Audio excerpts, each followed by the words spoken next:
Казакстан эли өлкөнүн катарына кирүүнү кыялданып жаткан учурда Кыргызстан тез өнүгүп жаткан лидер мамлекеттердин бештигине кирди. Бул тууралуу коңшу өлкөнүн маалымат агенттиктери жазып чыкты. Дүйнөдө кыргыз эл бирсинин экономикалык керемети тууралуу сөз болуп жатат.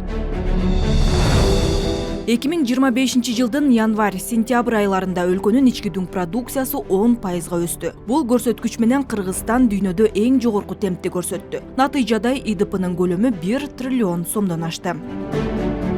Дүйнөлүк банктын жаңы божомолуна ылайык 2025 жылдын жыйынтыгында Кыргызстандын экономикасынын өсүшү 10,3%га жетиши мүмкүн. Ошентип, республика дүйнөдөгү эң тез өнүгүп жаткан өлкөлөрдүн бештигине кирет деп күтүлүүдө. Аналитиктердин баамында мындай өсүшкө ички суроо талаптын жогорулашы, кызмат көрсөтүү тармагынын жана курулуштун активдүү өнүгүшү, ошондой эле алтындын баасынын тарыхый деңгээлге көтөрүлүшү себеп болду. Алтын өлкөнүн негизги экспорттук товарларынын бири болуп саналат.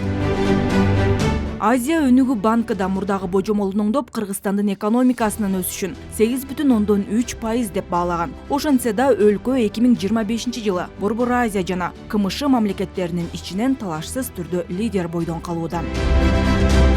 2025 жылдагы ИДПнын структурасы төмөндөгүдөй түзүлдү. Кызмат көрсөтүү тармагы 50%, өнөр жай 17,5%, азык-түлүк өндүрүшү 15,3%, айыл чарба 9,3%.